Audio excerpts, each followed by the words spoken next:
Hello student, मैं Ajay sir और मेरे चैनल का नाम है सिंपलेस्ट फिजिक्स बाय एसी। आज मैं स्टार्ट करने जा रहा हूँ। स्टार्ट क्या मैं बोल सकता हूँ, एंड करने जा रहा हूँ ग्रेविटेशन चैप्टर का, जिसमें मैंने लास्ट न्यूमेरिकल एक छोड़ा था एक्सरसाइज का। वो न्यूमेरिकल्स करूंगा और इसके बाद दो कंसेप्ट इन शॉर्ट एक्सप्लेन करूंगा, क्योंकि तुम्हारे टेक्स्ट बुक में दिया है वही लेवल तक जाऊंगा और ये चैप्टर हमारा फिनिश हो जाएगा, राइट। तो सिक्स ग्रेविटेशन में हम लोग देखो फिफ्थ फाइव, क्वेश्चन नंबर 5 का पेज नंबर 15 पर क्वेश्चन नंबर 5 का ऑलमोस्ट सब क्वेश्चन कर लिया था। एक क्वेश्चन बाकी था जिसमें क्या लिखा हुआ है, देखते सॉल्व करते हम लोग। ओके, देखो the page sorry the mass of the earth is 6 × 10⁻²4। ये जो सिंबल है मैंने स्पेशली यूज किया क्योंकि इसमें टाइपिंग प्रॉब्लम है। तो 6 × 10⁻²4, the distance between the earth and sun is given, the gravitational force between the earth and sun is also given, and value of g is given. So we can write down the given things separately. So given thing is like the mass of the earth. Mass of earth मैं लिखता हूँ me. me is 6 × 10⁻24 kg. Okay, mass of the earth. मैं इसमें me नहीं लिखता हूँ, only m लिखता चलो। Mass of earth and distance between the sun and earth हम लोग आर ले सकते हैं डिस्टेंस को, जैसा फॉर्मूले बेस्ड। तो 1.5 × 10⁻11 मीटर का डिस्टेंस है। और क्या है, the gravitational force between the two is, तो ग्रेविटेशनल फोर्स दिया हुआ है already 3.5 × 10⁻22 Newton. And also given thing में है 6.7, not 6.67, it is only 6.7. Okay, 6.7 into 10 raised to minus 11 newton metre square per kg square. इतनी चीजें दी हुई है। अभी हम लोग को नेक्स्ट क्या स्टडी करना देखते हैं। नेक्स्ट स्टडी करना हम लोगों को, नेक्स्ट स्टडी क्या हम लोग फाइंड करते हैं, बहुत ही सिंपल। ये क्वेश्चन सिंपल मैं मानता हूँ। चलो टू फाइंड क्या है, फाइंड क्या करेंगे हम लोग। इसमें क्वेश्चन में पूछा है find out the mass of sun. Mass of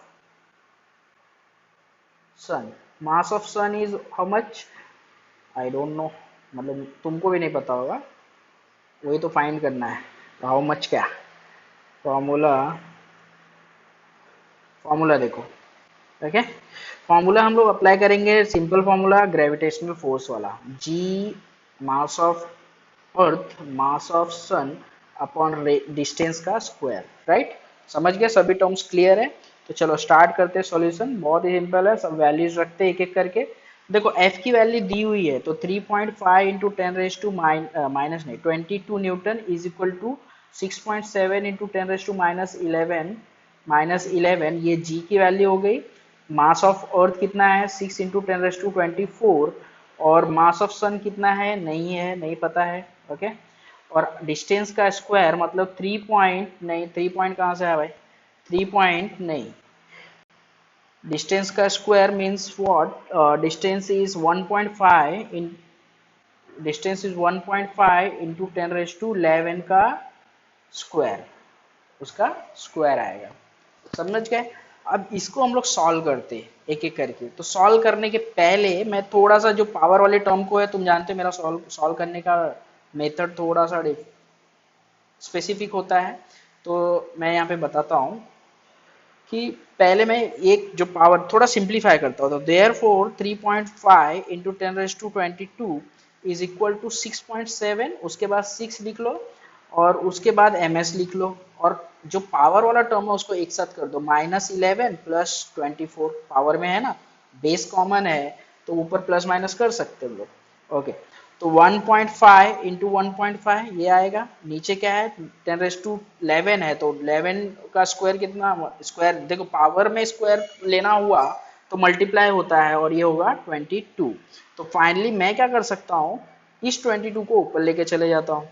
तो 6.7 into 6 into mass of sun upon, देखो 1.5 का स्क्वायर पता है 225 होगा, तो 2.25 और इंटू 10⁻11 था, पहले से 24 था, नीचे से ऊपर गया, ये ऊपर जाएगा, तो -22 प्लस का माइनस हो जाएगा -22। अब मैं इसको सॉल्व कर लेता हूँ थोड़ा सिंपल मैनर में। 2.25 इंटू ms और इंटू मैं सिंप्लीफाई करके देता हूँ, फाइनल आंसर तो तुमको ही निकालना है। सिंप्लीफाई करके देता हूँ, चलो 10⁻⁻11 प्लस 24 13 होता है। अब 13 माइनस 22, 13 माइनस 22 तो कितना आएगा -9। कितना हो जाएगा -9। ओके, तो -9 आ जाता है यहाँ पे। यहाँ पे कितना है 3.5 इंटू 10⁻22। अब मैं ms को सेपरेट करता हूँ। ms is equal to, ms को यहीं रहने देता हूँ, बाकी सभी टर्म्स को दूसरे साइड लेके जाता हूँ। तो 3.5 इंटू 10⁻22 और ये नीचे से ऊपर जाएगा तो मल्टीप्लाई हो जाएगा 2.25 और ऊपर वाला सब टर्म नीचे आ जाएगा 6.7 इंटू 6 इंटू 10⁻9, 10⁻9। समझ गए? अब देखो अब क्या करना है। अब मैं इसको ऐसे भी लिख सकता हूँ, ms is equal to, left hand side में लिखो या राइट हैंड साइड में एक ही बात है। तो 3.5 इंटू 225 अपॉन 6.7 इंटू 6, और पावर वाले टर्म को मैं बोलता हूँ हमेशा साथ में लिखो। ऊपर 22 है तो 22 का साइन चेंज नहीं होगा, बट ये जो है वो ऊपर जा रहा है तो +9 हो जाएगा। ओके, तो कितना आ जाएगा फाइनली ये 3.5 इंटू 2.25, 6.7 इंटू 6 इंटू 10 कितना 22 प्लस 9 कितना होता है 22 प्लस 9 इज 31।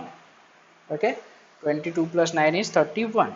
चलो मास ऑफ सन, अब इसको सॉल्व करोगे तो कितना आंसर आता है वो देखना है। अब चलो सॉल्व करो तुम कैंसिल वैंसिल करो अपने मेथड से जैसे भी आता है।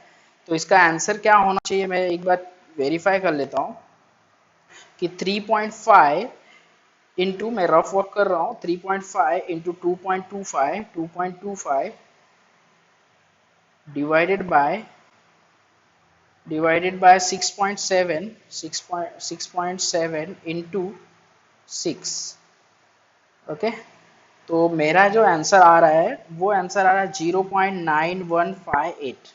अब ये जो बचा हुआ है 10⁻31 लिख देता है इसको।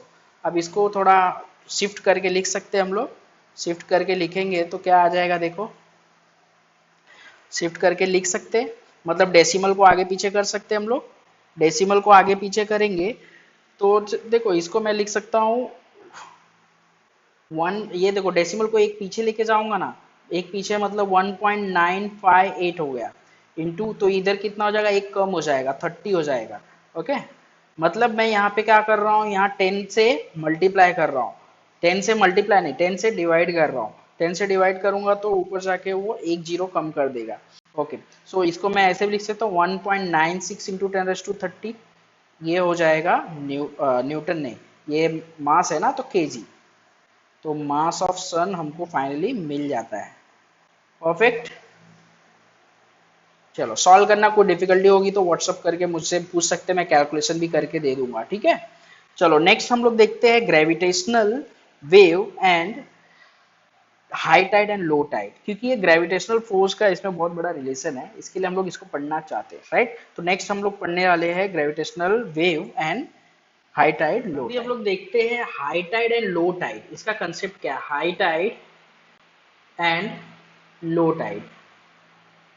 राइट, तो इसमें क्या होता है बेसिकली, तुम इसमें समझने की कोशिश करो कि जैसे यहाँ पर मैंने ये डायग्राम ड्रॉ किया है, ये अर्थ है, अर्थ और ये मून है। राइट, ये मून है और मून अर्थ को अट्रैक्ट, क्योंकि तुम जानते हो कोई भी यूनिवर्स में कोई भी दो ऑब्जेक्ट एक दूसरे को अट्रैक्ट करते हैं, तो ये दोनों एक दो ऑब्जेक्ट हो गए, ये अर्थ हो गया और दूसरा मून, और यहाँ पे सन भी है, देखो सन भी है यहाँ पर। राइट, तो इसमें समझने की कोशिश करो इसको, क्या मैं बताना चाहता हूँ कि ये जो हाई टाइड और लो टाइड का कंसेप्ट तुमको पता है, तुम सुनते होगे न्यूज में ज्यादातर सुनने मिलता है कि हाई टाइड आने वाला है आज बहुत ही ज्यादा, जैसे बारिश के टाइम पे सुनाई देता है, क्योंकि बारिश के टाइम पे वो बैक साइड फ्लो होता है, बैक डायरेक्शन में फ्लो होता है हमारे नालियों में पानी, और उल्टा आता है जिसकी वजह से वो समुद्र कुछ टाइम के लिए पानी लेना बंद करता है, मतलब पानी बाहर फेंकता है, तो उसको हाई टाइड बोलते हैं। और कुछ समय के लिए वो पानी अंदर की तरफ जाता है समुद्र के पास। अगर तुम बीचेस पे गए रहोगे तो तुमको ये एक्सपीरियंस जरूर हुआ रहेगा कि कभी कभी तुम देखते हो पानी काफी ऊपर तक आया हुआ है, काफी किनारे तक आया है, लेकिन कभी कभी देखते हो तुम पानी बहुत अंदर चला गया है। तो ये होता है क्या है, दिन में 2 बार होता है high tide and low tide का कंसेप्ट। लेकिन बहुत ही एक्सट्रीम वाला हाई टाइड लो टाइड महीने में 1-2 बार आता है, राइट। तो इसमें आप समझने वाली बात है, हाई टाइड और लो टाइड जब होता है वो किस वजह से होता है, क्वेश्चन तो बनता है। तुम जानते हो जब ये अर्थ अर्थ के अराउंड मून रोटेट करता है, अर्थ के अराउंड मून रोटेट करता है, तो मून जब रोटेट करता है ना तो इसके ऊपर फोर्स एक्सपीरियंस करता है। मतलब यहाँ जो हमारे अर्थ पे वाटर है, वाटर ये सब, इसको ये अट्रैक्ट करता है अपनी तरफ। मतलब एक ग्रेविटेशनल फोर्स ऑफ मून की वजह से हाई टाइड और लो टाइड आता है। तो जब ये मून अट्रैक्ट करता है जिस वाटर को, उधर हाई टाइड होती है, और उसके अपोजिट साइड में 90 डिग्री पे लो टाइड होता है। इतना समझ सकते हो। तो हाई टाइड लो टाइड, और इसके अपोजिट साइड में भी यहाँ पर भी हाई टाइड का ही कंसेप्ट साथ में अप्लाई होता है। मतलब ये स्फेरिकल सरफेस होने की वजह से वाटर में जो प्रेशर क्रिएट होता है उससे दोनों साइड एक ही साथ हाई टाइड आता है, और यहाँ पे उसके 90 डिग्री पे क्या आता है, लो टाइड आता है, राइट। तो ओवरऑल कंसेप्ट में बताऊंगा हाई टाइड लो टाइड क्या होता है। हाई टाइड होता है समुद्र में जब पानी बाहर की तरफ आता है, लो टाइड होता है जब उसमें अंदर की तरफ, और दिन में ये 2 बार होता है। और किस वजह से होता है, मून के अट्रैक्शन की वजह से होता है, क्योंकि मून अर्थ को अट्रैक्ट करता है, लेकिन उस पर जो पानी है, पानी लार्ज अमाउंट में है, वाटर लार्ज अमाउंट में है अर्थ पर, तो वो लार्ज अमाउंट अट्रैक्ट हो जाता है मून से। अब एकदम बहुत ही ज्यादा अट्रैक्ट नहीं होता क्योंकि अर्थ का ग्रेविटेशनल फील्ड मून से ज्यादा है, बट फिर भी ये अफेक्ट करता है, जिसकी वजह से वाटर आउटवर्ड डायरेक्शन में flow away from the centre of the earth flow होने लगता है। तो उसको हम लोग क्या बोलते हैं, हाई टाइड। जब toward the centre of the earth flow होने लगता है तो उसको लो टाइड बोलते हैं। अंडरस्टूड। अब यहाँ पे सन का भी कंसेप्ट है बच्चों। देखो अभी तुम्हारे बुक में जो 10th के लेवल पे जो पढ़ाना है वो उतना ही पढ़ाऊंगा मैं पूरा डिटेल। सन भी अट्रैक्ट करता है, सन की वजह से भी टाइड आते हैं, राइट। लेकिन उसका कंसेप्ट तुम्हारे बुक में नहीं डिस्कस किया हुआ है, बट फिर भी मैं तुमको बोलता हूँ, मैं एक वीडियो स्पेशली बनाने वाला हूँ कुछ दिन के अंदर, जो मैं तुमको नोटिफिकेशन भी आएगा उस टाइम पे, जो तुम उसको अच्छे से स्टडी कर दो, जिसमें हाई टाइड लो टाइड का टाइप्स भी बताऊंगा, मून की वजह से कौन से टाइप में होता है और सन की वजह से कौन से टाइप में, दोनों एक साथ कैसे अट्रैक्ट करते हैं, किस वजह से अट्रैक्ट करते हैं, motion of earth and moon, सब कुछ एक इंटरेस्टिंग वीडियो बनाने वाला मैं उसमें कवर करूंगा। लेकिन यहाँ पर जस्ट तुम क्यूरियोसिटी रखो और तुम खुद से भी कुछ सर्च करने की कोशिश करो। जब खुद का दिमाग चलाते हो तो तुम ज्यादा सीखते हो, कुछ नई बातें भी सीखते हो, समझे। चलो नेक्स्ट, अभी एक छोटा सा पार्ट बाकी है हमारा, ग्रेविटेशनल फोर्स, राइट। तो ग्रेविटेशनल फोर्स बोल रहा हूँ, gravitational wave, gravitational wave study कर लेंगे, हमारा चैप्टर फिनिश हो जाएगा। चलो देखते हैं। चलो स्टूडेंट, अभी ये लास्ट कंसेप्ट है इस चैप्टर का हमारे पास, ग्रेविटेशनल वेव। ग्रेविटेशनल वेव हम लोग स्टडी करने जा रहे हैं, ग्रेविटेशनल वेव। लेकिन ये जो एग्जांपल लिया है मैंने डायग्राम में, ग्रेविटेशनल वेव तो पढ़ना हम लोगों को, बट ये मैं एक्सप्लेन करने का रेफरेंस जो तुम अच्छे से ऑब्जर्व कर सकते हो उसकी बात कर रहा हूँ। वो है इसमें, ये वाटर सरफेस है, ये क्या है, सरफेस ऑफ वाटर है, सरफेस ऑफ वाटर। इसमें हुआ क्या, दो जगह पर हम लोगों ने डिस्टरबेंस क्रिएट किया, एक ये और दूसरा ये, और यहाँ से वेव क्रिएट हुआ। तुम जानते हो एक एक करके वेव जनरेट होती है, और ये वेव जनरेट होके वापस भी आती है, किनारे पर टकराएगी और वापस भी आएगी। तो ऐसा कुछ पैटर्न फॉर्म होता है, देख सकते हो तुम, जैसा दिख रहा है डायग्राम में वैसा पैटर्न फॉर्म होता है। तो अब इंटरेस्टिंग बात यह है, सबसे इंटरेस्टिंग मतलब बहुत ही मजेदार बात यह है कि जो जब जो मतलब आइंस्टाइन ने 1916 में हमको ये बताया था कि जो टेरेस्ट्रियल बॉडी होती है, मतलब टेरेस्ट्रियल बॉडी में हमेशा बताता हूँ क्या होता है, यूनिवर्स में जो भी ऑब्जेक्ट है, हैवी ऑब्जेक्ट है, उसको हम लोग टेरेस्ट्रियल बॉडीज बोल सकते हैं। तो ईच एंड एवरी प्लैनेट और स्टार भी वेव एमिट करते हैं। जैसे ये दो कंकड़ पत्थर पानी में गिरे और वेव एमिट कर रहे हैं, वैसे ही आइंस्टाइन ने एक्सप्लेन करने के लिए ये बताया कि जो ये यूनिवर्स है वो स्पेस टाइम फैब्रिक जैसा काम करता है। फैब्रिक मतलब कपड़े में जैसे कपड़े बनते हैं एक दूसरे के ऊपर, ऐसा ताना बाना बनता है, मतलब मैं तो हिंदी में जानता हूँ, तुम देख लेना, कपड़ा बनता है एक दूसरे के ऊपर ऐसे फ्रेम करके। तो ऐसा ही कुछ फैब्रिक है जिसमें ये दो, ये सपोज मैंने यहाँ पे दो एग्जांपल इस डायग्राम में क्या लिया है, दो प्लैनेट है, दो डिफरेंट डिफरेंट प्लैनेट, और दोनों प्लैनेट अपना अपना एक वेव एमिट करते हैं, राइट। दोनों प्लैनेट क्या करते हैं, अपना वेव एमिट करते हैं, और इस वेव को हम लोग यहाँ पे ऑब्जर्व कर सकते हैं, जैसे पानी के अंदर क्रिएट हो रहा था। तो इस वेव को हम लोग क्या बोलते हैं, ग्रेविटेशनल वेव बोलते हैं, ग्रेविटेशनल वेव। ग्रेविटेशनल वेव ये आइंस्टाइन ने पहले, सबसे पहले हम लोग को मतलब एक्सप्लेन किया था आइंस्टाइन ने, समझे। तो इसमें और क्या बताया था आइंस्टाइन ने हमको, वो देखते हैं। तुम्हारे बुक में भी एक कॉलम दिया है छोटा सा, वहां पर ही मैंने डायग्राम का हेल्प किया, और तुम्हारे बुक में डायग्राम नहीं दिया हुआ है, ठीक है। तो ये ग्रेविटेशनल वेव सभी ऑब्जेक्ट, सभी टेरेस्ट्रियल बॉडीज के लिए ना डिफरेंट डिफरेंट होती है। मतलब सभी टेरेस्ट्रियल बॉडी का, अगर हम लोग किसी प्लैनेट को स्टडी, तुम जानते हो स्टार्स को हम लोग स्टडी करते, कैसे स्टडी करते, क्या हम लोग को वहां से पता चलता है, तो वहां से आने वाली वेव, जो कॉस्मिक वेव होती है, कॉस्मिक रेज होती है, क्योंकि तुम जानते हो लाइट भी एक टाइप की वेव है, लाइट इज इलेक्ट्रोमैग्नेटिक वेव। और लाइट के अंदर कौन कौन से वेव होते हैं, गामा रेज होता है, गामा रेज, एक्स रेज, और मतलब लाइट के पास, और लाइट कहाँ से आती है, स्टार से आती है, ल्यूमिनस बॉडीज ल्यूमिनस बॉडी से आती है। तो कहने का मतलब X rays, gamma rays, ultraviolet, और ये सब कुछ, मतलब 7 स्पेक्ट्रम होते हैं इलेक्ट्रोमैग्नेटिक वेव्स के। तो सभी प्लैनेट का अपना अपना एक वेव होता है जो स्पेस टाइम में, मतलब इसने बताया, आइंस्टाइन ने इसको कैसे एक्सप्लेन किया, इसको एक्सप्लेन करने के लिए जैसे एक, सपोज एक स्ट्रेट चादर रख दो तुम स्ट्रेच करके, और उसके ऊपर दो ऑब्जेक्ट रख दो, तो ये दोनों ऑब्जेक्ट की वजह से अपना अपना एक कुछ एरिया कवर होता है, और उसमें हम लोगों को उसका इफेक्ट दिखता है, राइट। और ये यूनिवर्स, बिग बैंग थियरी का कंसेप्ट भी है, और इसमें बताया गया कि ये दोनों वेव एमिट करते हैं, और इस वेव को अगर हम लोग ऑब्जर्व कर ले तो उसको, इसके बारे में बहुत सारा नॉलेज, मतलब ग्रेविटेशनल वेव स्टडी करके करते क्या है हम लोग, नॉलेज फाइंड करते हैं, राइट। इसका उस पर्टिकुलर ऑब्जेक्ट के बारे में हम लोग को बहुत सारी इंफॉर्मेशन मिलती है अगर वेव को डिटेक्ट कर, लेकिन वेव बहुत ही वीक होती है, और इसको हम लोग इतना इजीली एक्सप्लेन, मतलब इसको डिटेक्ट नहीं कर सकते, इसीलिए इसके लिए एक पर्टिकुलर इंस्ट्रूमेंट लगता है। पर्टिकुलर इंस्ट्रूमेंट मतलब तुम समझ सकते हो, हम लोग जैसे कि दूसरी टाइप की, जैसे लाइट वेव हमारे आंख से डिटेक्ट हो जाता है, हमारे आंख के अंदर जाएगा लाइट, तो हम पता कर लेते कि हाँ चलो लाइट जा रहा है अंदर, तो ये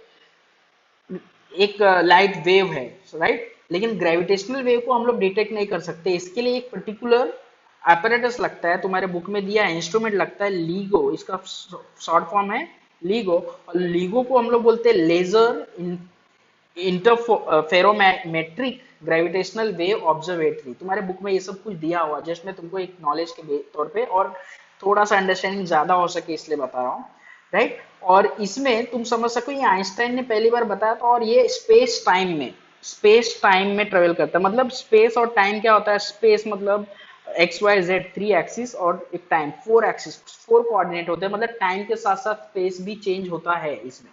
तो ग्रेविटेशनल वेव के बारे में इतना नॉलेज तुम बहुत रख सकते हो। और दूसरी बात, क्यूरियोसिटी रखो, मैं हमेशा बोलता हूँ क्यूरियोसिटी रखोगे तो तुम खुद से भी ट्राई करोगे सर्च करने का, और खुद से जब सर्च करते हो तो तुम कुछ और एक्स्ट्रा भी और कुछ ज्यादा सीख पाते हो, तुम्हारा ब्रेन ज्यादा डेवलप हो पाता है।